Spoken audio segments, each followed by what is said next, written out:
Welcome, my name's Doctor Warrick Bishop. I'm a cardiologist, I'm an author and a keynote speaker. I'm CEO of the Healthy Heart Network. I'm all about trying to help people live as well as possible for as long as possible. Heart disease is huge in Australia. Every 20 minutes someone suffers a heart attack. Most of these could probably have been avoided if only we knew what to do. This podcast is all about helping you understand blood pressure, weight, cholesterol for better health. If you enjoy this podcast, I would be honoured for a 5-star review. You can share it with your family and friends. It may well save someone you love. Hi, Auric Bishop here, and welcome to my podcast and videocast station. Really do appreciate you tuning in. And look, if you find this podcast valuable, I'd be really grateful if you take a moment to share it with others who you think might get something from it. Today I'd like to follow up on the Port Douglas meeting. I've already done one podcast on that, but there was such a lot of information in there that I'd like to share a little bit more.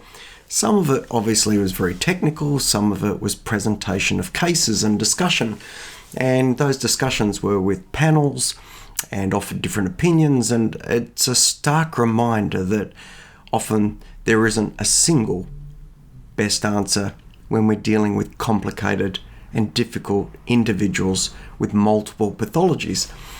Having said all that, I probably won't go through any of the case presentations, but of course I took plenty of notes. What I would like to do though is share some of the other highlights that you might find interesting. One of our presentations by a Bernard Gersh, who's a very famous cardiologist, a leading world researcher who's really shaped some of the practices of today, and also based at the Mayo Clinic, which I mentioned previously, gave a keynote on climate and health. This was really interesting, and to be honest, I'd not engaged in this area either in a great deal of reading or attended any talks about it.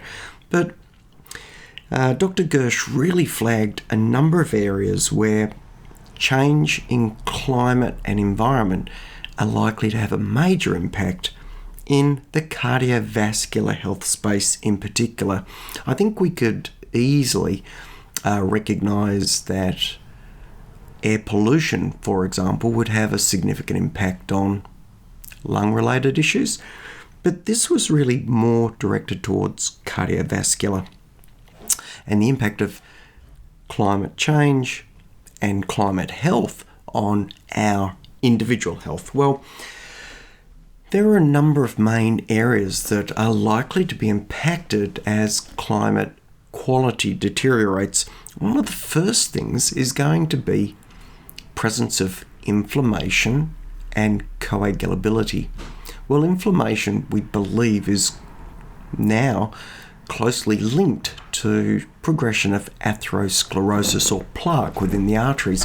Coagulability is an increase in the likelihood of blood clotting when an event occurs within an artery, so a heart attack, and an increase in the likelihood of forming a plaque clot, because you are more likely to clot, you're hypercoagulable, would increase that risk of heart attack and potentially sudden death. So poor climate is starting to be linked with increases in inflammation and increases in coagulation. As you might imagine, as temperatures increase, thermoregulation becomes problematic, and we know that significant variances in heat, particularly for people with cardiac issues, and specifically things like cardiac failure, really are detrimental. So thermoregulation, increased heat impacting cardiac failure. We see this, and I, in fact, years ago used to see, when I worked in Darwin, the travellers who would head up north during the winter in the south and seek the warm weather in the north, only to be caught out with swollen ankles and shortness of breath as that increased temperature put greater demands on their cardiovascular system.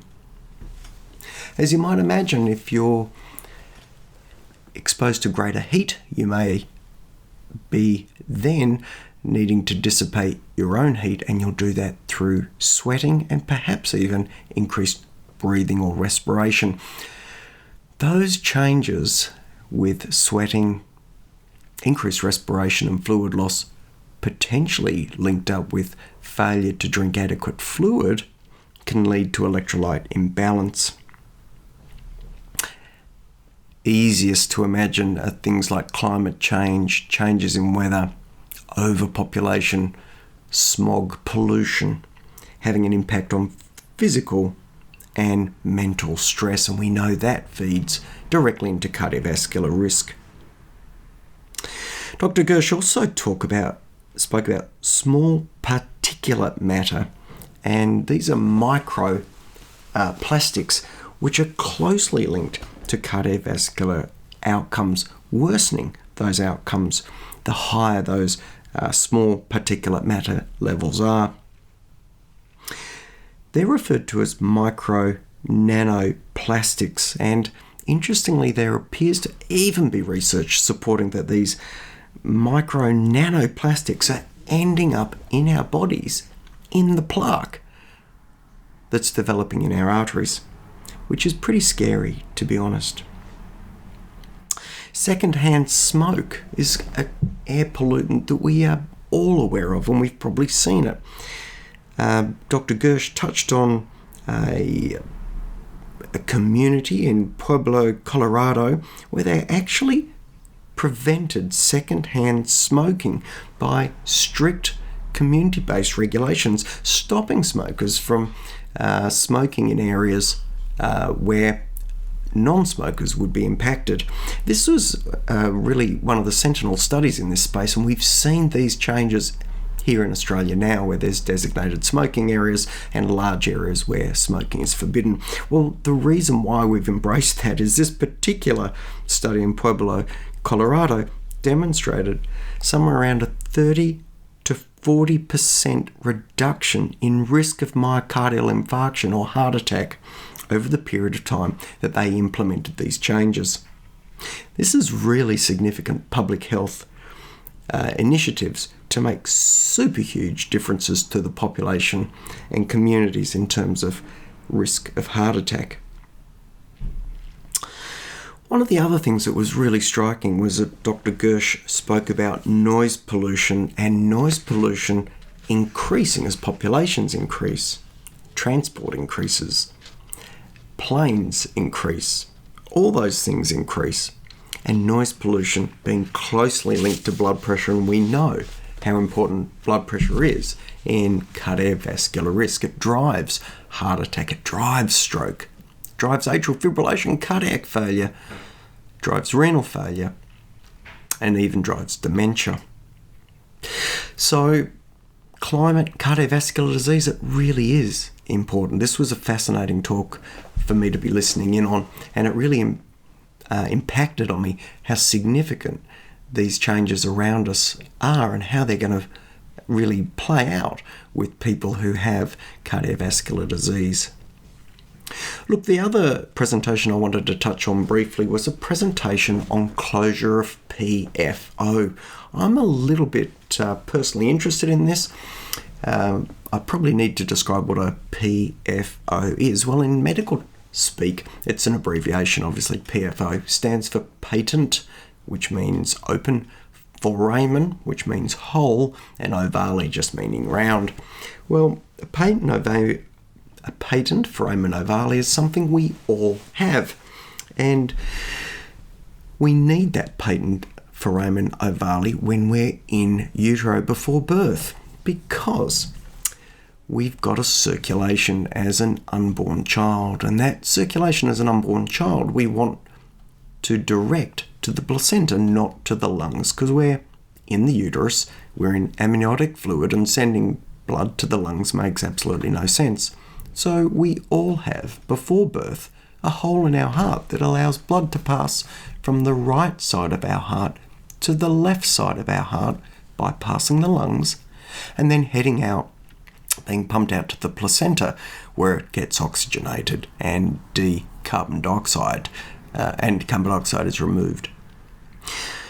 Well, when you're born, that hole has a flap on it, and that flap is meant to close. Well, interestingly, it doesn't close in about 25% of people. It doesn't close properly. That flap still exists, but it can still open. And if it can still open, we call that a patent foramen ovale. So it's very common.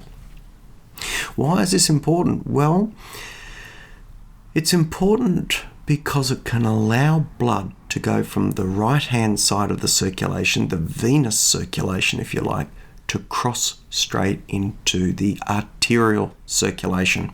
Well, one of the situations where this is super duper important is if you are a diver and you potentially have bubbles in the blood from diving, from your scuba gear, and those bubbles should go to the lungs where they are passed out as you breathe in and out. But if those bubbles cross over through that patent foramen ovale into the circulation, those bubbles can pass out into organs, the brain, other organs, and give rise to the bends.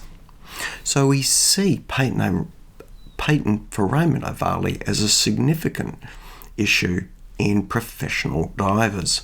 Remember, about 25% of the population will have this, which is astounding.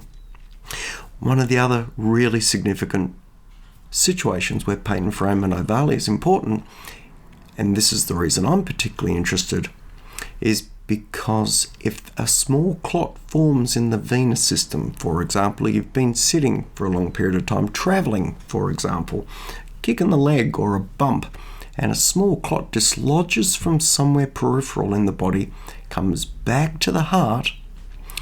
If that small clot is directed to the lungs, it will be captured by the small capillaries within the lungs, literally filtering the blood going back into the left side of the heart and then being pumped around the arterial system. So no large particulate matter would go through the left side of the heart, through that arterial system, if all blood passes through the lungs, almost acting like a filter.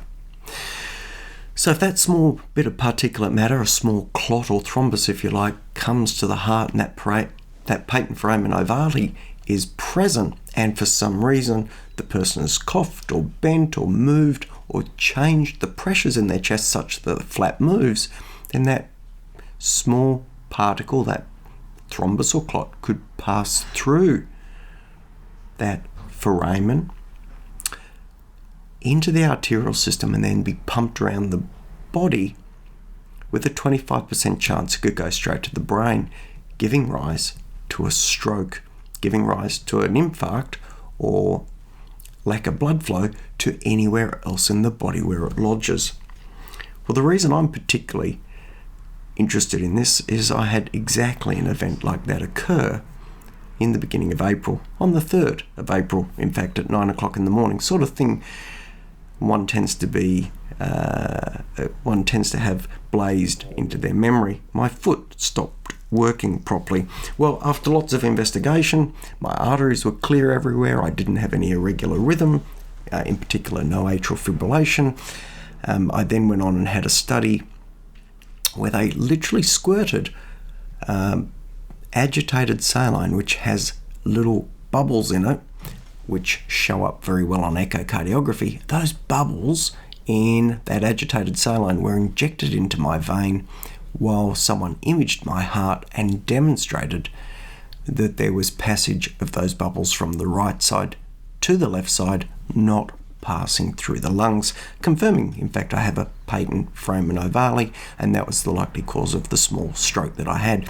Pleasingly, I've had no ongoing symptom from that stroke. It's resolved, but I am going to get that patent foramen ovale hole fixed up, and the presentation was one talking about the techniques and some of the associations with that particular procedure, like an increased risk of developing atrial fibrillation, which you might imagine if you're putting something in the atria. So, climate change and cardiovascular disease, patent foramen ovale and closure of patent foramen ovale. Oh, the closure devices, which I didn't mention, are implanted from the leg, so it's not major open heart surgery. It can be done through a vein in the leg. A catheter, a tube, is passed up into the heart.